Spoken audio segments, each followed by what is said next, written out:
Good afternoon and welcome to 2021, which in just 28 days has felt like the longest year in my life. I thought we'd worn out the word unprecedented in 2020, but then came an attack on the Capitol and the continuing misery and even new variants of COVID. Yet it was also an exciting time, the rollout of promising vaccines, the first woman to be vice president, a new administration in the White House, and Amanda Gorman. She's the nation's first ever youth poet laureate, who at the inauguration encouraged us with grace and certainty to lift our gazes, not to what stands between us, but what stands before us, and to close the divide, because we know to put our future first, we must first put our differences aside. I'm pretty sure that even Bernie Sanders took off his mittens to clap for Ms. Gorman's poetry and performance. It was simply remarkable. Well, today, the McCourtney Institute for Democracy is offering us the opportunity to put our differences aside and to examine democracy from multiple angles. This discussion with a brilliant scholar and political leader, Donna Shalala, will be focused on the future of the Democratic Party. Last November, Pennsylvania Representative, good friend of mine, and Penn State alumnus Charlie Dent was invited to talk about the future of the Republican Party. I hope we have many of the same people in the audience today. Civil discourse and a critical discussion of ideas are at the core of both democracy and higher education. Yet, like many other higher education institutions, we're not immune from uncertainty and polarization and conflict happening nationally and internationally. We must make a deliberate effort to listen, to learn, and to understand the value of different viewpoints. And I'm very pleased that Donna Shalala is a part of the conversation. It's my pleasure to introduce her. Dr. Shalala served as president of the University of Miami. I overlapped with her as a fellow ACC president when I was president of Florida State University. I actually had, when we were competing on the football field, I actually had the pleasure to be in the president's box at the University of Miami as a proud graduate of the institution, even though I was on the opposite side of the field of play. Well, that was just one part of a remarkable career. She also served as Chancellor at the University of Wisconsin-Madison, president of Hunter College of the City University of New York. She's one of the most honored academics of her generation. She's been elected to 7 national academies, including the National Academy of Medicine, the National Academy of Education, and the Academy of Arts and Sciences. She has more than 5 dozen honorary degrees from American and international universities. She's also a member of the Council on Foreign Relations. Dr. Shalala was also one of the country's first Peace Corps volunteers. Her public service includes serving as Secretary of the U.S. Department of Health and Human Services in the Clinton administration for 8 years, and Assistant Secretary for Policy Development and Research in the Carter administration. She also just finished her term as representative of Florida's 27th district, which includes most of Miami. And as a side note, I watched her dog interrupt a interview on TV and was impressed to learn that the dog's name was Fauci, perfect for this COVID world of ours, and an adorable dog at that. So Donna, thank you for joining this very significant and important conversation. And now I'll turn it over to the McCourtney Institute for Democracy Director, Michael Berkman, who will lead the conversation with Representative Shalala. Thank you very much, President Barron and Secretary Shalala. It's good to see you again. Thank you for joining my class this morning and us this afternoon. So I want to start by talking about something we talked a little bit about this morning. Yours is an interesting career path. After many years of running things at the highest levels, you decided to run for the House. your first elective office. So why did you make that run? And what did you learn in your 2 years in the House? Thank you for the question. Let me thank President Barron. Eric Barron is a good friend, and I've enjoyed working with him over the years. And he's right about Fauci. Let me introduce you to Fauci, my rescue dog. He wants to go back to sleep. I think I ran because I got pissed off with what was going on in Washington. It was that simple. The seat was open. It had been held by Republicans for more than 2 decades. There was an opportunity to flip it, to help the Democrats get control of the House of Representatives. I'm a political scientist deep in my heart. And I think this is true for many political scientists, we've been dying to run for office. We write about politics, we participate in politics, but running for office is not usually on our lists. Only a handful of political scientists have ever run for office. So I decided to do it in a very difficult district, but with a multi-candidate primary, with most people to the left of me, I was able to get through the primary and then through the general election because it was an off-year election. And we were able to turn out enough voters to get me elected. The presidential year was a different year and I lost the seat, but I'm glad I did it. I learned a lot about the legislative process that I had studied and taught, but never been in. So, and I was able to make some major contributions because of my background in healthcare and social services and higher education. Bill Clinton, President Clinton said I was the most qualified member of the House since John Quincy Adams ran. Of course, he left the presidency of the United States to run for the House. Yeah. Well, of course, you were in the House during President Trump's response to coronavirus. And in your old job, you likely would have been running the government's response. President Biden promises a much more robust federal response than we've seen, one driven by the science. Do you think the president has or can generate the political support he needs, both within Congress and among the American people? I mean, on this issue, can he find the kind of unity that he seeks? Only with very clear communications. I wrote an op-ed for the New York Times in March in which I said the key was communications. The key was clear messages about the science, about how we were going to get the economy open again, being that straightforward and celebrating our successes in the sciences and talking about how this will help people's lives. That's the only way we're going to build consensus. Do I think he can bring consensus, bring us together around COVID?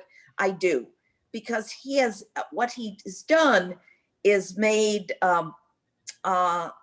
statements and set out goals that are achievable. We need to get some self-confidence about COVID, getting 100 million people inoculated, wearing masks for 100 days. Showing the connection between that and opening our schools and opening our businesses. And I think that they've done a terrific job in the first few days they've been in office. They brought in the experts, not simply the science experts, but the experts in executing their plan. Mm-hmm. So this is all very challenging, but let's say the president is successful in controlling the virus so that more things open up and more people go back to work and there's more spending. People see that their government can work. This might offer the president and the Democrats some opportunities. So I'm wondering, first, do you think this is a plausible scenario, and where do they go from here, or where do they go from there? Do they try to go big on something, and if so, what would that be? I think we do go big, I think they ought to go big again on something bipartisan to give the country confidence that we're coming together, not only on the science and getting our arms around COVID, but probably the infrastructure bill, a green infrastructure bill. The president is deeply committed to the environment. Everybody is committed, Republicans and Democrats, to making deep investments in the country's infrastructure, roads, bridges. And in the case of Miami, we need to build seawalls and buy pumps and raise streets. I mean, there are all sorts of infrastructure investments we ought to make, because what we've done with COVID isn't really a stimulus bill. The stimulus bill is the infrastructure bill. Mhm. What we've done with COVID and what we will continue to do is to save the country, both saving lives and doing the minimum to save the economy. If you really want the economy to build back better, then you've got to make serious investments. And that's an infrastructure bill. That's a bipartisan infrastructure bill. This is a matter of building the confidence of the American people that the political parties can come together and do things that will improve people's lives. Mm-hmm. Do you think COVID maybe has helped drive home the need for investment in rural broadband and that type of thing? Well, it certainly has brought attention to it. Mm-hmm. And rural America, the truth is, you can't have rural America without good health care. Mm-hmm. But rural America doesn't survive without health care. And young people have been leaving the farms. My family, I have family in North Dakota who are farmers. And I well understand the angst out there about what the devastation to the farm economy, as well as the sickness that has spread across those rural areas. So the answer is yes. Broadband in particular to reach every part of our country, and there's consensus. So we have to find those things where there's consensus between the parties, but not between the parties. The American people want to see this. And when you poll on them, you get 70, 80%. So let's go. So I would ask you about President Biden for a second. So he started service in the Senate at a very young age. And in many ways, probably the first true man of the Senate elected to the presidency since Lyndon Johnson. He seems to have a personal relationship with Mitch McConnell and many other Republicans. From your time in the Capitol in Washington, to what extent is this going to be important in achieving big things? It's going to be important, but it's not going to be easy. The world has changed since Joe Biden was in the Senate. He is, I think President Clinton described him during the Democratic convention as sensible and a reformist, but not a revolutionary. He will do everything he can do to try to build bipartisan support for whatever he wants to get through. If he can't, he'll push it through one way or another using the rules of the Senate. But he'll begin because he believes that much of politics is about personal relationships. And he has those relationships. Yeah, and so President Obama was criticized for not really having those relationships in the same way. And of course, he wasn't in Washington for nearly as much time. But how central are those, do you think? I mean, how does he use those? Well, he schmoozes of the legislative leaders and anyone else he needs to talk to. I mean, I watched the master of this, President Clinton, just convince people, have them over for dinner, have them over for drinks, constantly being on the phone with members.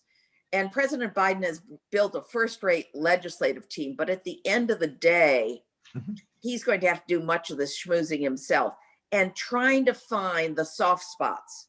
And much of it will have to do with his relationship with Mitch McConnell and with Kevin McCarthy in the House, but really with Nancy Pelosi in the House. You'll remember that we got the ACA not because Barack Obama pushed it. In fact, he was ready to cut a deal because Nancy Pelosi stood up and said, "We're going to get this done."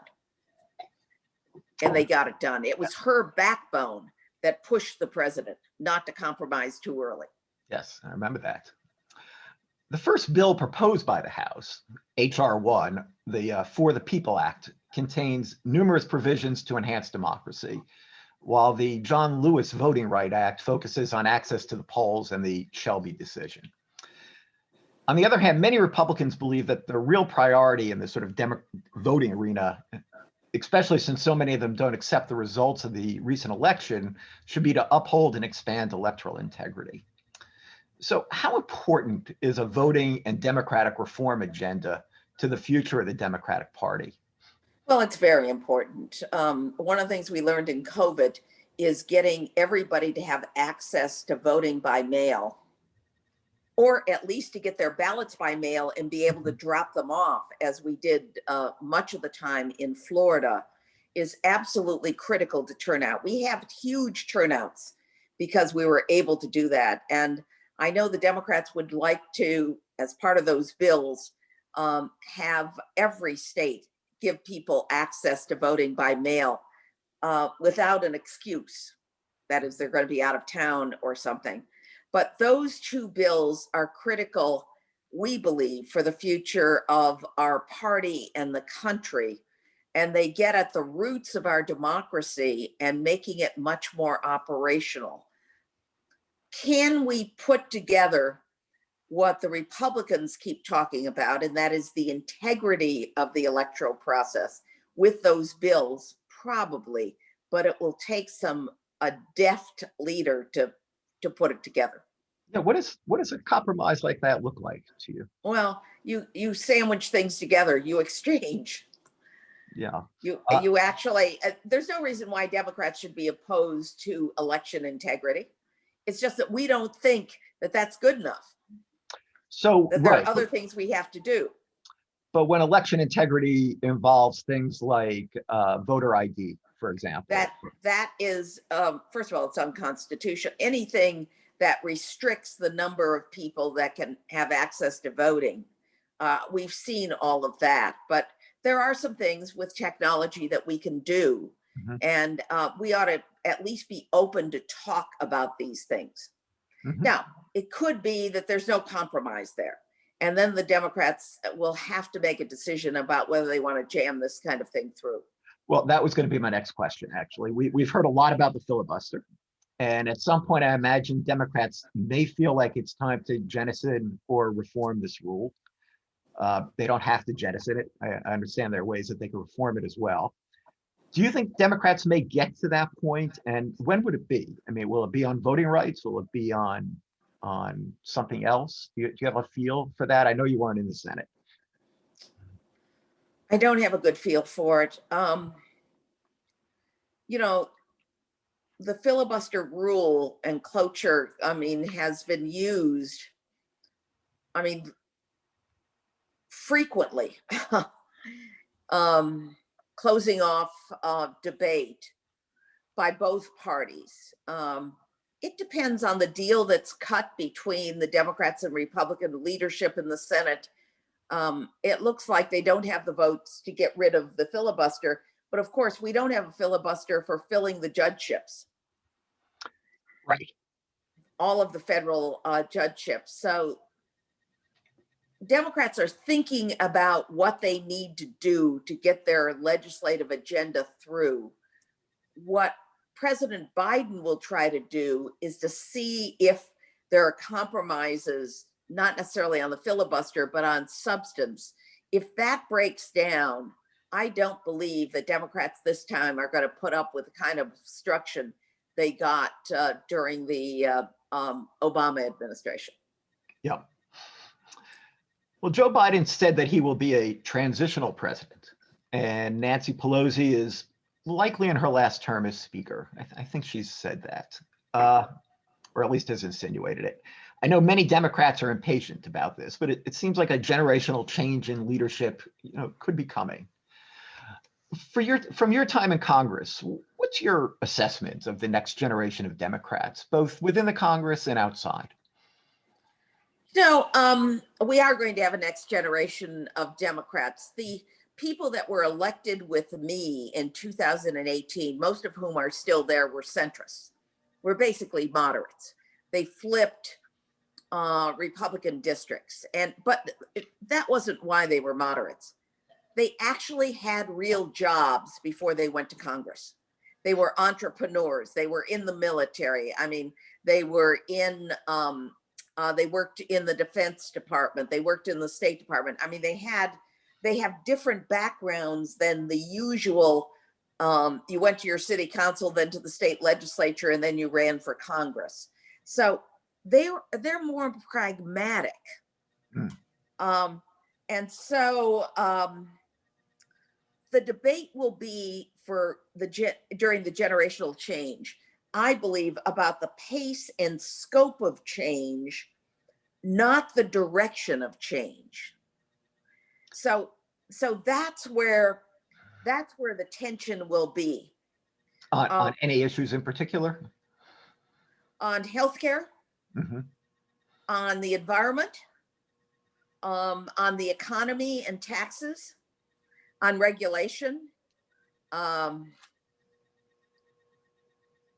but on a set of major issues that people have been concerned about for a long time.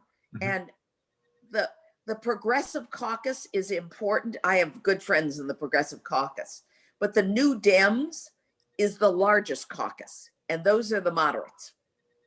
So the largest caucus in the House are the moderates, and then comes the Progressive Caucus, and there's always going to be some tension, but not about the direction. The tension is going to be about whether you take a giant step or you take an incremental step. It's going to be about pace, I believe, not about the end game that you want to achieve. So the kind of debate that we saw in the Democratic primaries about healthcare. Exactly. Republicans, of course, have moved ideologically to the right through their primaries. And do you think the Democrats might be headed into a period of primaries that are going to move the party, very competitive and hard-fought primaries between moderates and liberals? In some districts, yes. In my district, I had that kind of primary, and the people to the left all lost. Yeah. So it just depends on the district. That's when you have a big tent party and you run across the country, that's what's going to happen. It depends on your district. Is that different from how you see the Republican Party?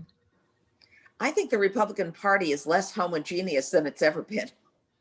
Yeah. I actually don't think it's white male and urban and rural anymore. If you look at a state like Maine, where the Republicans are in the cities and the Democrats are in the suburbs, the working class union workers who vote for Republicans now, the seniors that are very much split.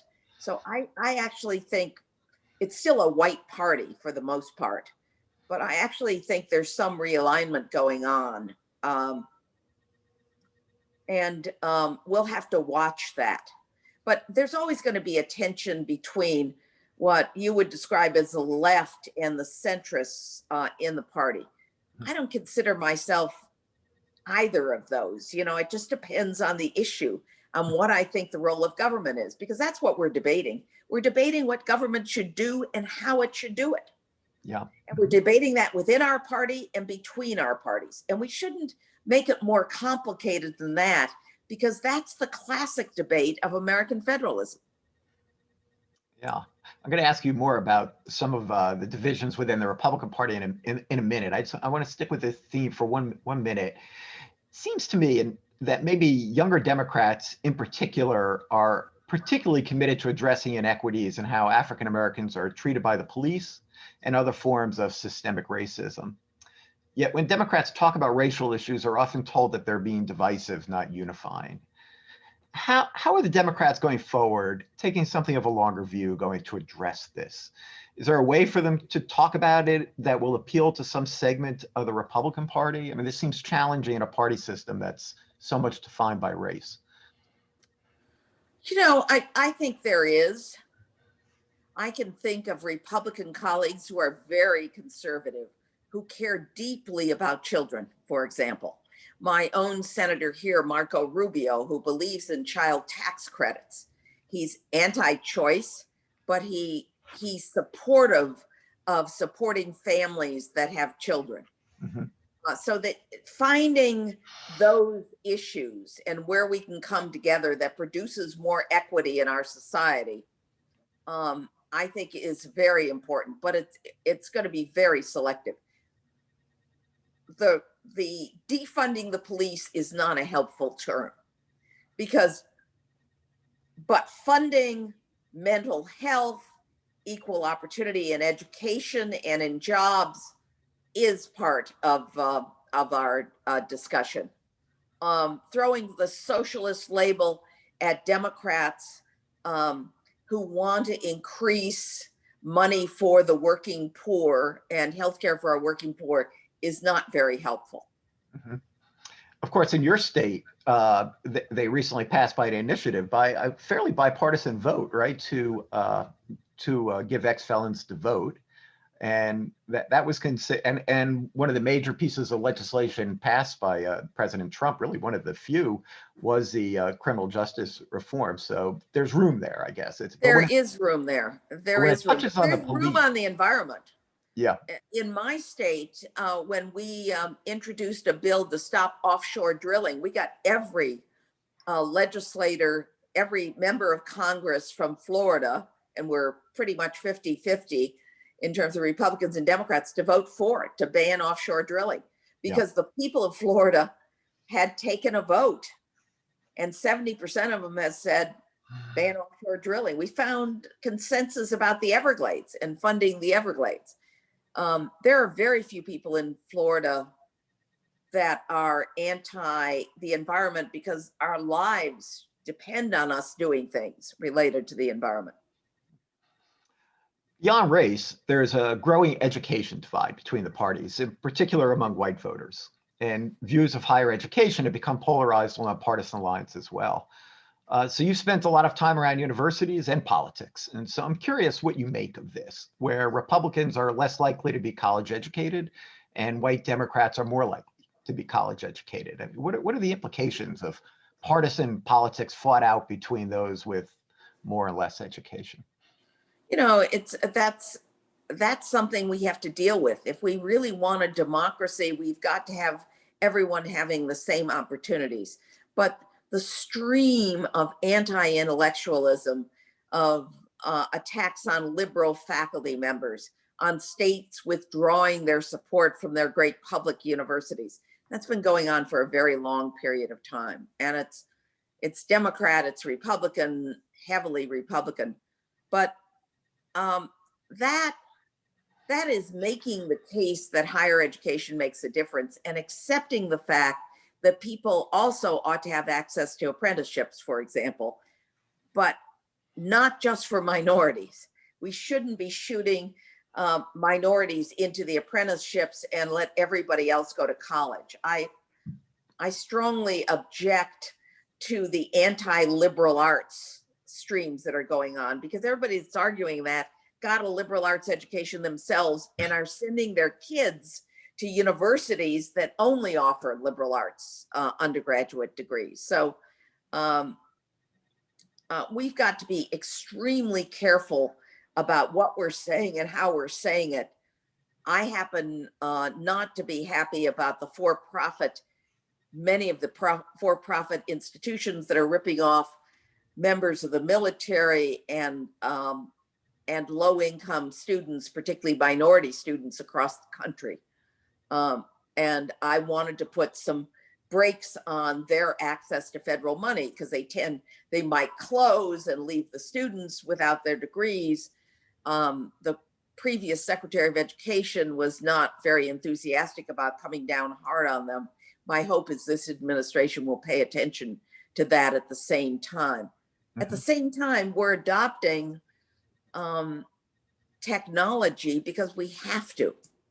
Before, it was a slow, steady move to technology. Now, because of COVID, we've had to do a lot more in higher education. But I worry a lot about governors and state legislatures withdrawing their support of public higher education, because it is the economic engine of this country. Mhm. We Well, had a conversation about the fact that I was the critical vote to bring Penn State into the yes, Big we did. Ten. Yes. And You know, Penn State, our argument was, those of us that were for it, was that Penn State looked like the other great research universities in the Big Ten. And it was time for them to come in and for us to bring them in. Both Michigan universities opposed it, by the way. ooh, that's good to know, and not surprising. Yeah. They I, didn't want the competition, I think. let's talk about the Republicans again a little bit and how the Democrats work with them. I want to focus on the other side a little bit. More than half the House Republicans voted not to accept the election results from Pennsylvania. Some state parties are purging themselves of the former president's opponents. There are QAnon conspiracy theorists now in Congress. One just got a committee assignment on your old committee today, I believe. And the terrorists at the Capitol were waving the flag of President Trump. There are also Tom Cottons and Liz Cheney's and Lincoln Project types. And I know this morning you talked a lot about conservative Republicans that you worked with. So I want to start with asking you about impeachment. Should the Democrats be trying to convict the president of incitement of insurrection here, even though Republicans seem to have found a legal argument that will let them out of it? And it seems pretty clear that with time, this has become less appealing to them. Well, why do it?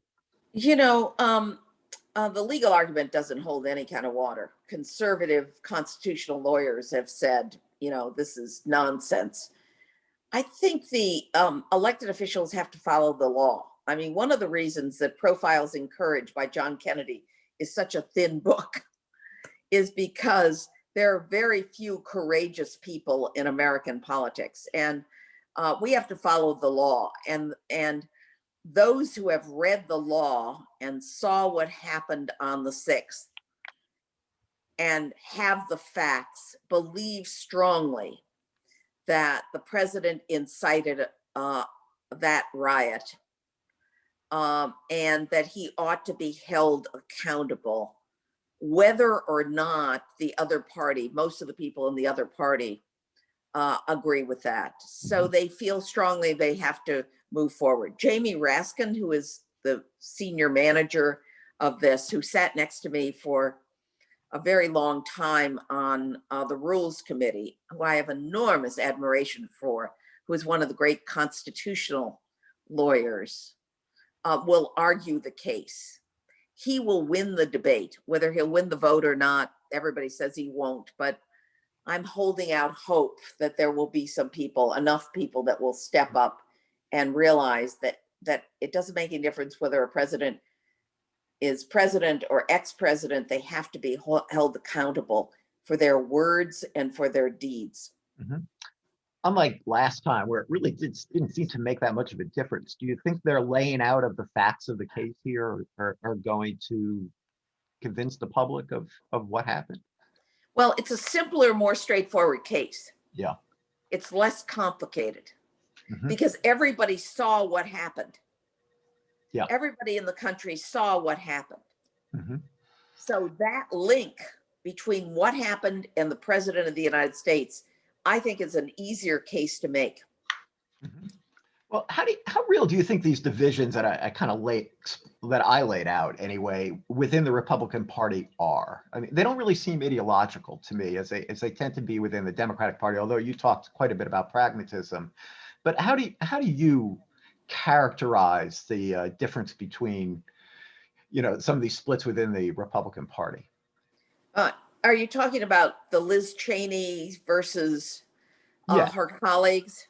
Yes, versus the acceptance of QAnon conspiracy theorists within the Well, first of all, that just tells you we have some nuts in American politics that happened in this case to be Republicans.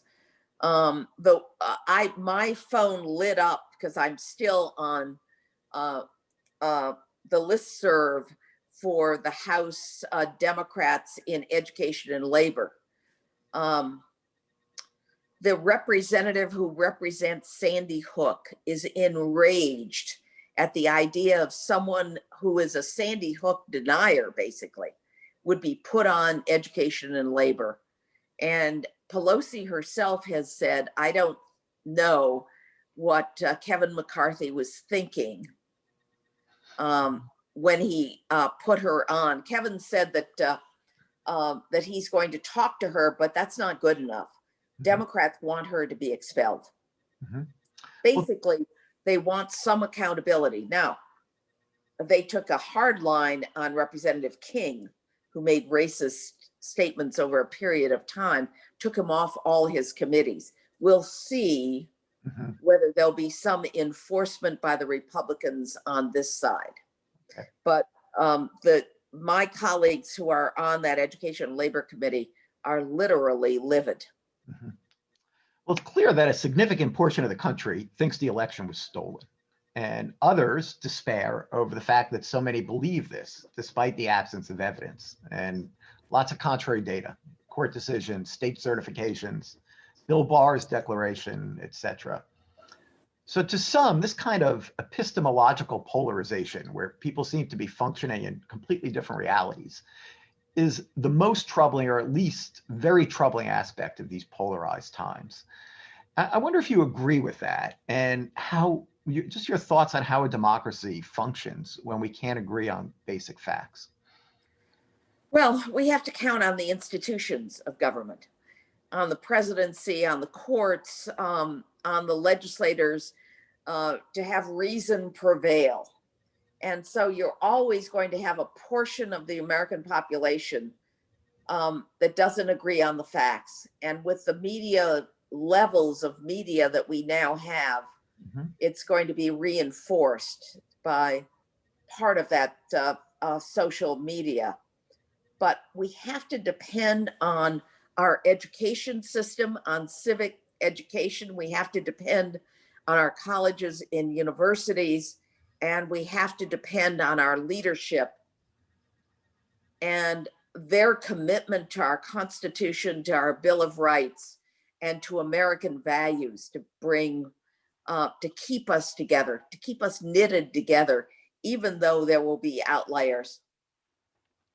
Yeah, so maybe you could elaborate a little bit on that, about what educators should be doing exactly, or Democrats, to kind of fix this going forward, and institutes like ours. I mean, one thing we try to do is to just sort of explain to people how democracy operates and why we do things the way we do, and try to restore some institutional legitimacy. But it's what as educators do you think we should be doing?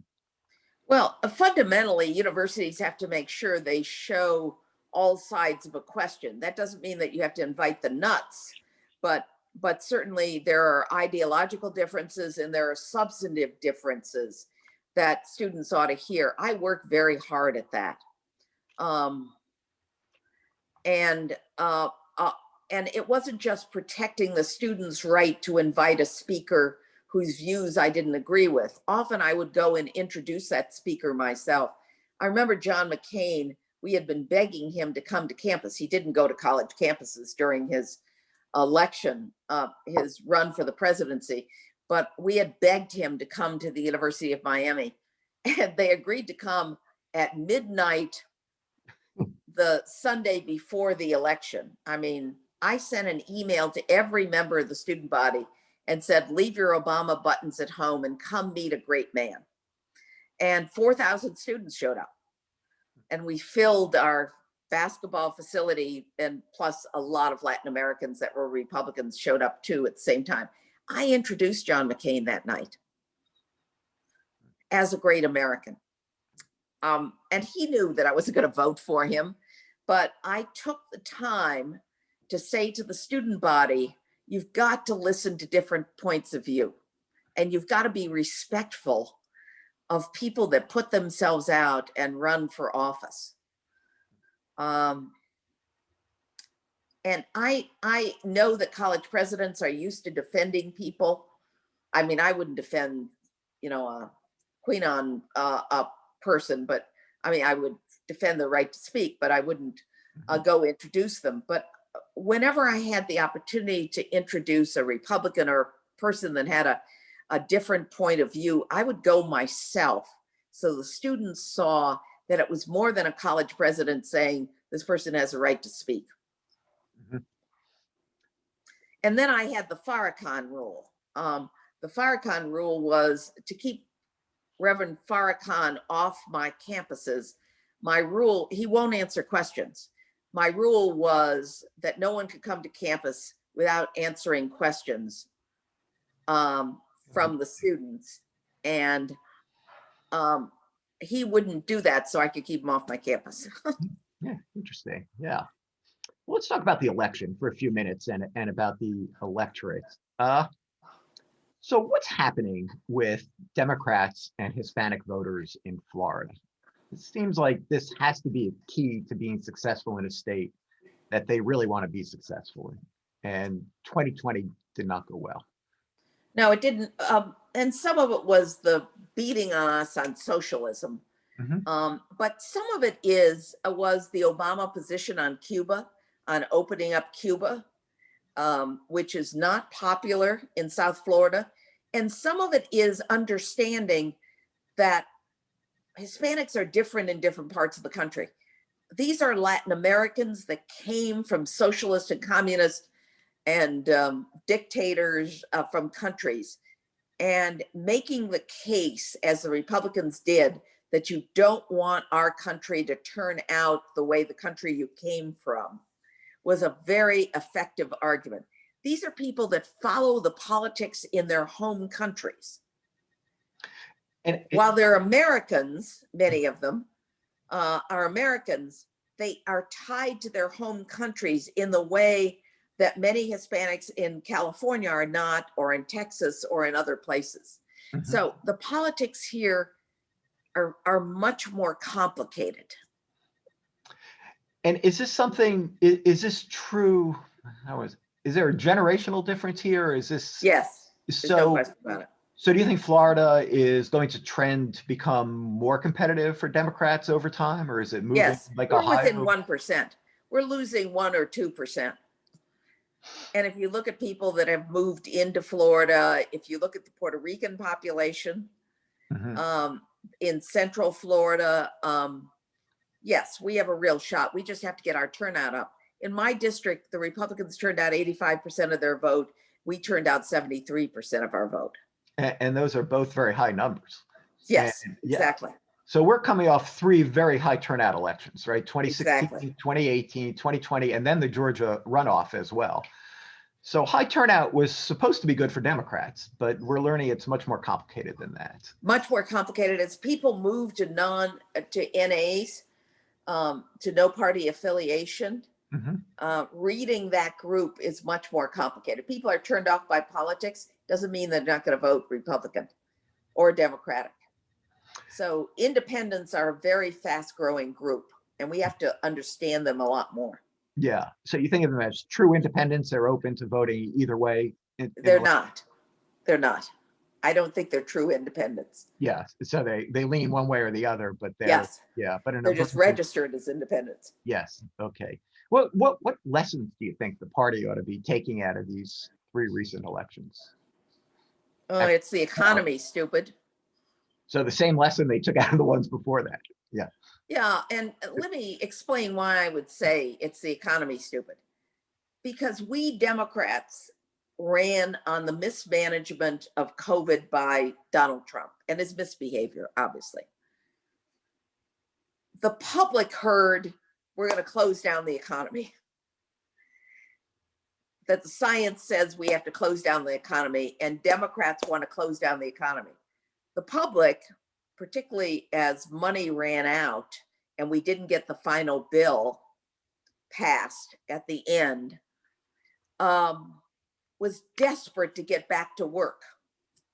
It wasn't only the fatigue over COVID, it was getting back to work. So the economy, arguing we should open the economy, as irrational as that was, had a real impact. Yes, I think the president's rallies at the end actually probably helped him out a bit. Because yes. it kind of communicated a sort of, but to me, that goes back to the epistemological polarization, because they seem to be operating in a world where COVID didn't exist, but it did. Yeah. Yeah. And the Democrats were the bad guys because they wanted to close down the economy. Yeah.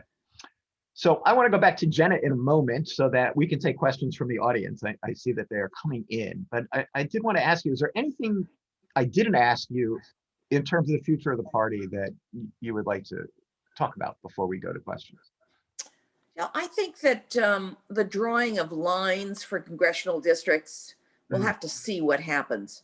Florida is going to get a couple of seats, I think, but gerrymandering is still a huge issue.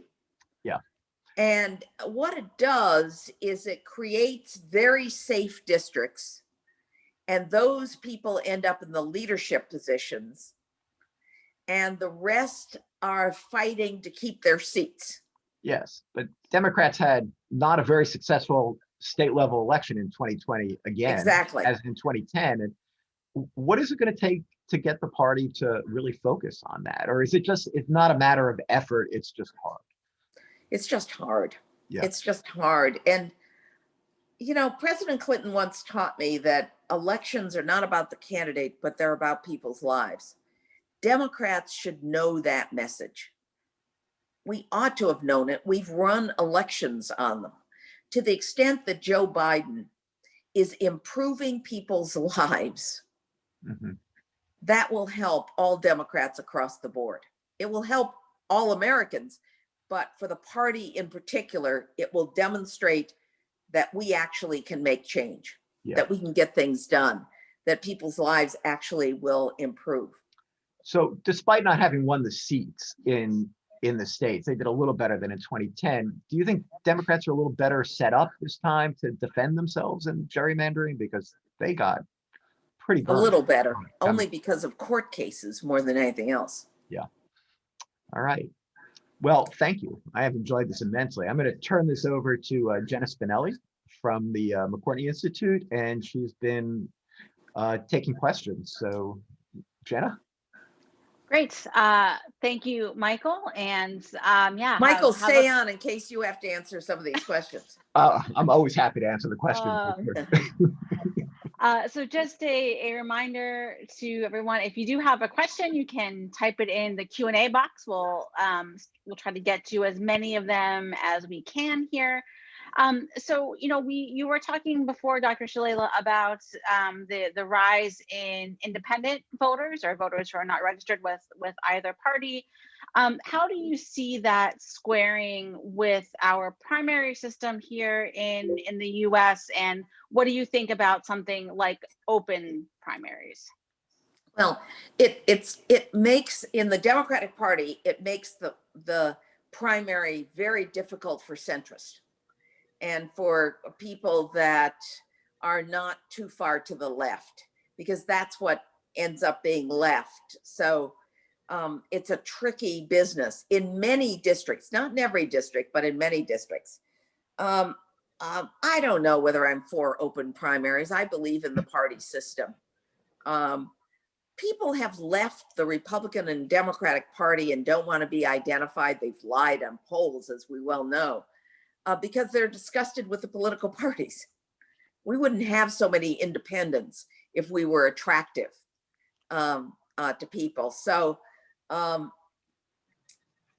an open primary doesn't solve that problem. Real work by the parties themselves solves that problem. Yeah, there are a couple of other reforms that often get talked about when we're thinking about these big structural changes to democracy. Open primaries is certainly one of them. You talked about gerrymandering. Another one that comes up is ranked choice voting. Do you think that might do anything to get us out of some of these predicaments we find ourselves in? You know, it's classic reform politics to recommend these kinds of things. Ranked voting is used, I think, in California, and the Californians that I know don't like it very much because you end up with Democrats running against Democrats. So you're both raising money from the same pools. I'd like to try to get the parties up and going again with clear identification before I go for any of those reforms, but that's just a personal choice. I've got lots of friends that are deeply committed to these reforms. Right. So switching gears here a little bit, as someone from the executive branch who then became a legislator, what did you find to be most disappointing about the legislative process? How disorganized it was. That's what you said this morning too, yeah. Yeah, I just, you never quite know when you're voting. They change the schedules all the time. I'm a very disciplined person, and as an executive, I had a clear schedule and was well staffed. So if something happened, I could handle it where I had to change the schedule or something. And in government, your schedule is changed only by the White House, not by anything else. It's only the president decides he wants to see you, or he wants to play golf some afternoon, but mostly he wants to see you, or they call an emergency meeting or something. So the legislative branch is less organized, and I think they're used to a kind of culture where committee chairs, just sort of schedule their meetings. You don't have a schedule a semester ahead of time, or even necessarily 2 or 3 weeks ahead of time. You do get this master schedule, but then it's changed all the time. So you never are quite sure when you're home, or when you're going back to Washington. And I just found it, I'll tell you how I handled it. I got into my zone and I just went with the flow and just kept my focused on the legislation I was interested in and on doing as many town meetings. I did 110, I think, town meetings in my district. So I had a strategy for dealing with what I considered disorganization. I think Speaker Pelosi would be mortified if she heard me talking like this. But compared to the executive branch or other organizations I had been in, by the way, every single one of my colleagues, even those who had been in other legislators. I remember Joe Morelli, who was the majority leader of the House in New York, said that they had a lot more discipline in their scheduling than we had in Congress. Now, it wasn't that we didn't get substantive done or we didn't get our debates done, but it just seemed to be disorganized. Maybe I was just getting old. Right. Right. And on that point about town halls, do you think that the Farrakhan rule that you mentioned before, should that apply to events like town halls where the speaker or legislator doesn't want to take spontaneous Q&A or those types of things? No, absolutely not. Absolutely not. I was trying to keep an anti-Semite off my campus who didn't want to answer questions. But I think my predecessor did not have town hall meetings. I think that it's a big mistake that you've got to be able to stand up and get attacked or get praised or answer every question. And I just got up and answered every question. Now, I wanted people to be polite. I had very little disruption in those 110. There were people that took me on Medicare for all, for example, or other issues that they wanted me to move on. But yeah. I think elected officials have to answer every question, but it has to be an orderly process. It's got to be fair to the legislator and to the public. But I was willing to stand there for 4 hours. I mean, I didn't. I think the public ought to have direct contact with legislators. Now, once we went on Zoom, where I would get 300 people at a live one, I would get 1,500 on Zoom. Yeah. People are moving away from town halls, aren't they? I get the feeling in past few Congresses there have been far fewer members doing town halls than there used to be. Yeah, I like retail politics. Yeah. I wanted to, well, first of all, it was my first time being elected. I wanted to get out and listen to people. Mm-hmm. It's not a matter of answering questions. It's listening to what their question is and what their concerns are. Mm-hmm. Right. So we have a question here about misinformation in non-English media. Can you talk a little bit about what influence that might have played in your most recent campaign? Well, people lie in campaigns in both English, Spanish, and any language that they want to use. So did it have an impact? Sure it did. You know, these campaigns now are vicious, and people make vicious attacks, and many people believe that, and you have to counter it with the facts, but the facts aren't as exciting sometimes as the attacks are. Sometimes you can answer it, parry it with humor, but mostly you've got to seriously answer charges. My opponent, for instance, would not answer any substantive question. She pivoted and just accused me of being a socialist.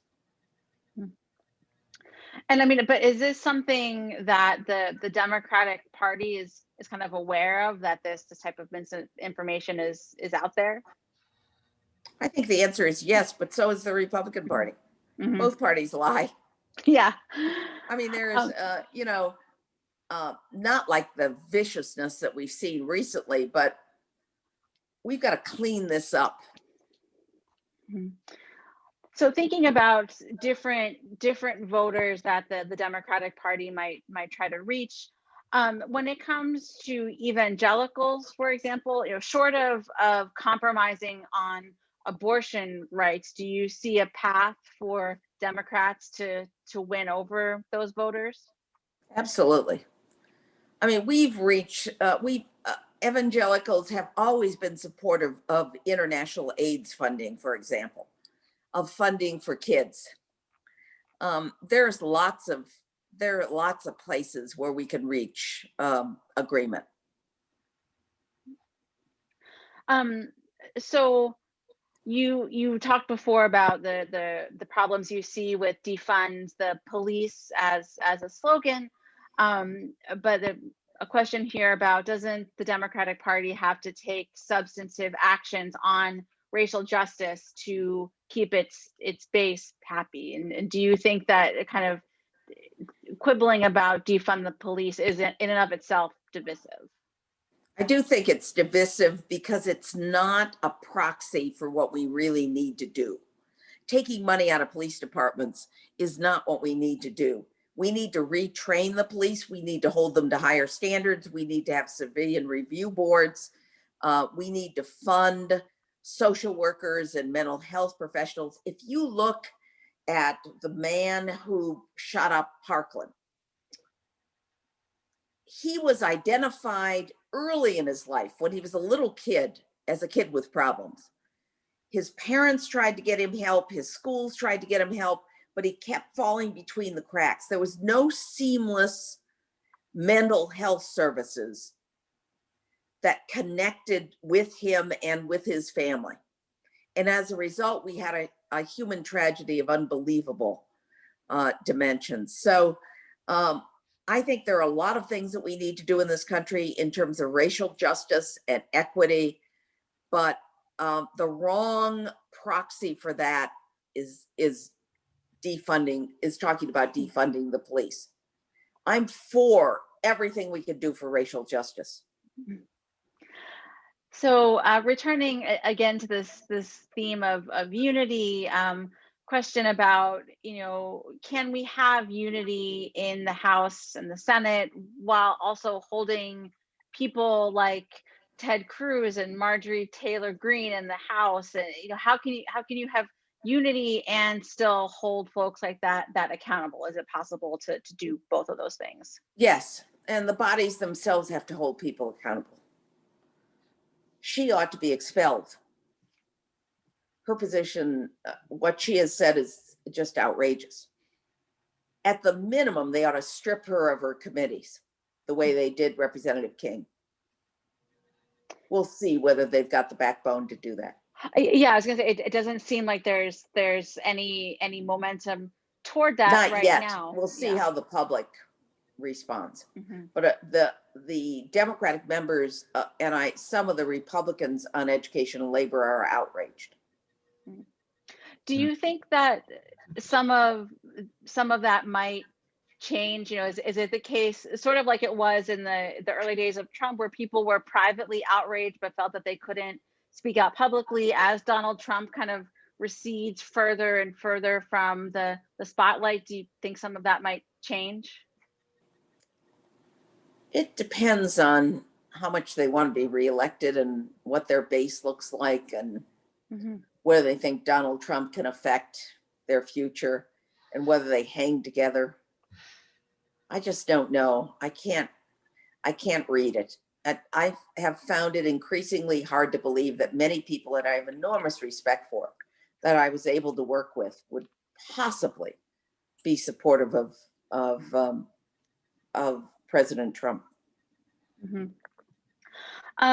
So we've been talking about your background and your experience, and I'm wondering if you ever felt like you had to downplay your educational background or anything like that when you were running in order to connect with voters or appeal to them in some way. Well, my campaign staff said I knew too much, and that I answered questions at too many levels, and to stop nuancing and just be more straightforward. So I tried to do that. You know, academics are funny people. They don't like saying the same thing twice. They don't like repeating talking points. It's almost unethical for us to repeat talking points, because we're supposed to, you know, our articles are not supposed to be repeated over and over again. So it's very difficult for academics who know a lot to run for office, frankly. Yeah, that's all you have to do is repeat yourself as a candidate. I can see how that would be very frustrating indeed. Well, I think we'll take maybe one or two questions here. If anybody has any last questions, make sure to get them in. A question here about how do you see the quality how do you think we can improve the quality of our future public discourse, given what we were talking about earlier regarding epistemological polarization? You know, you send grown-ups to elected office who have values and who are decent people.